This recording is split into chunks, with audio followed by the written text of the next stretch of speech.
Kita nak juga bercerita tentang menjengah 2021, bagaimana prospek ekonomi negara, dan kita bersatu untuk memperkenalkan Profesor Madya Dr. Ahmad Razman Abdul Latif, Pensyarah Kanan Putra Business School PBS. Assalamualaikum, selamat pagi, Doktor. Waalaikumsalam warahmatullahi wabarakatuh. Ini satu perkara yang cukup baik kita menilai kepada dapatan yang ditunjukkan baru-baru ini. Bank Pembangunan Asia menyatakan bahawasanya optimis dalam melihat kepada unjuran 7% KDNK akan dicapai tahun depan. Tetapi secara asasnya, apakah penghujung tahun 2020 ini boleh menghasilkan satu petanda baik untuk menginjak pada 2021, Doktor? Ya, merujuk kepada laporan oleh Asyada Luang Bank ataupun ADB dan juga laporan yang dikeluarkan oleh Jabatan Perangkat Malaysia 2 hari lepas, Malaysian Economic Statistic Review, memang kalau kita nak lihat prospek ekonomi Malaysia pada tahun 2021 itu tidak boleh merujuk kepada satu indikator saja. Kalau Ismail tanya saya sihat ke tak, saya kata blood sugar level mungkin okey, kolesterol belum tentu. Jadi sama juga dengan ekonomi Malaysia. Apabila kita lihat beberapa indikator seperti yang selalu disebut KDNK, keluaran negara kasar, memang menunjukkan negatif ataupun penyusutan. Setakat 9 bulan pertama negatif 6.4%, dan laporan ADB itu menyatakan untuk tahun ini dijangka negatif 6. Namun tahun hadapan dijangka akan meningkat kepada 7%. Dan kalau kita merujuk kepada ekspor, telah menunjukkan peningkatan sejak bulan September, bulan Oktober, walaupun peningkatannya menyusut sedikit tetapi tetap menunjukkan peningkatan. Dan kalau kita lihat beberapa lagi indikator seperti daripada indeks perusahaan, indeks pelopor, masing-masing telah mula menunjukkan indikator yang positif, dan ini memberi keyakinan kepada kita semua bahawa the worst has passed. Maknanya apa yang telah berlaku sejak bulan Mac hingga sekarang ini memang kata telah menjejaskan ekonomi negara kita dengan teruk, tetapi pada bulan-bulan terakhir tahun ini dan juga insya-Allah tahun hadapan akan mula menunjukkan peningkatan yang positif. Salah satu lagi indikator yang mungkin kita boleh lihat di sini ialah apabila temuterainya perjanjian RCEP baru-baru ini. Bagaimana Prof melihat bahawa ini akan menjadi satu anjakan untuk ekonomi kita pada tahun depan?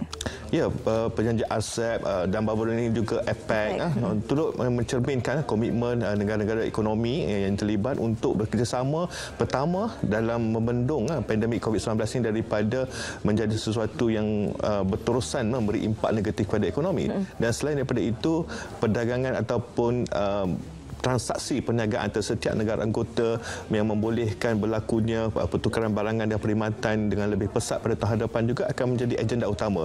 Kita lihat apabila berlaku pandemik COVID-19 ini, berlaku banyak sekatan perjalanan. Dan ini sebenarnya yang menjejaskan kita punya ekspor dan import dan juga ekonomi negara secara keseluruhan, kerana ekonomi ini hanya boleh berlaku jika berlaku pertukaran, dan kalau kita hanya bertukar sama dalam negara itu tak cukup. Kita memerlukan kerjasama daripada negara-negara ini, dan perjanjian inilah yang sebenarnya akan membolehkan negara kita akan menjadi lebih berdaya saing, memasarkan barangan dan perkhidmatan kita kepada negara-negara yang terlibat dengan lebih orang kata pesat lagi lah untuk tahun hadapan.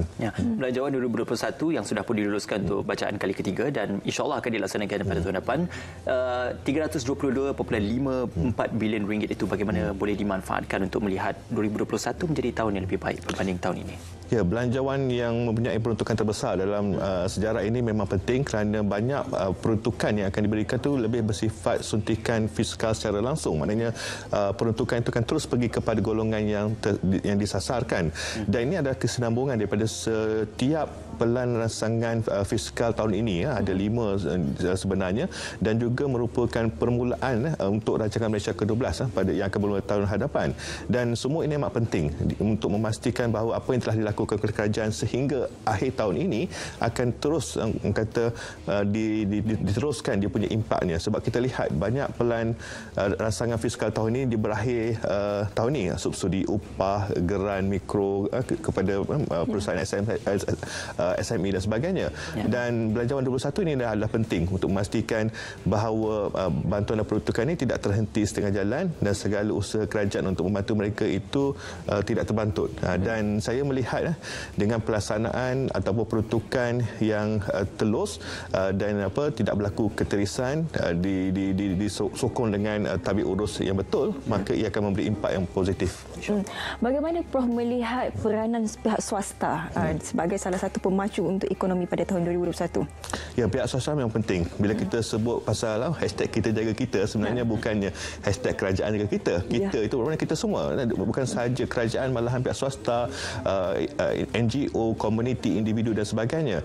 Dan kita lihat ada setengah pihak swasta ini sebenarnya bukan semua yang terjejas. Malah ada yang sebenarnya mendapat keuntungan yang tinggi dalam suasana ini.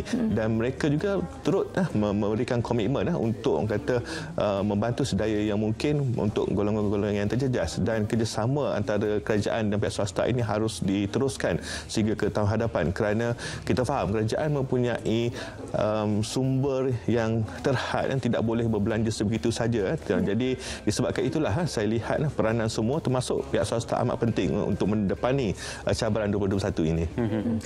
Prof, mungkin dalam masa berbaki beberapa minit saja lagi, apakah harapan doktor dalam melihat perkara-perkara yang bersifat cabaran luar jangka, khususnya kepada peningkatan kes pandemik COVID-19 ataupun mungkin beberapa persepadan negara yang masih lagi belum dibuka, apakah cabaran 2021 ini akan sama seperti 2020 atau berlaku sesuatu yang lebih dahsyat berbanding sebelumnya? Itulah saya takut kalau ada COVID 2.0 ni, sebab kalau tengok varian COVID di UK telah menjadi menjadi lebih serius, dan memandangkan kerajaan pun sudah mula akan membenarkan pelajar asing untuk datang menyambung pelajaran di Malaysia. Student antarabangsa saya pun sampai sekarang tak berjumpa lagi ni diorang kat sana, dan kita tidak mahu apabila SOP tidak dijaga dan sebagainya, penularan COVID itu akan menjadi serius. Tetapi saya yakin dengan pengedaran vaksin dan yang akan dilakukan pada awal tahun hadapan akan membolehkan sempadan kembali dibuka, keyakinan pembeli peniaga akan pulih termasuk pelabur, dan ekonomi akan kembali mencecah 7% seperti yang diharapkan. Terima kasih sekali lagi diucapkan kepada Profesor Madya Dr. Ahmad Azman Abdul Latif, Pensyarah Kanan Putra Business School, berkongsi dengan kami. InsyaAllah menjengah 2021 prospek ekonomi akan menjadi lebih baik untuk negara, khususnya di peringkat tempatan dan juga di global.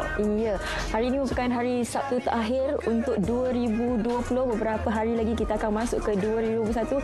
Pastikan anda mempunyai azam yang boleh dicapai.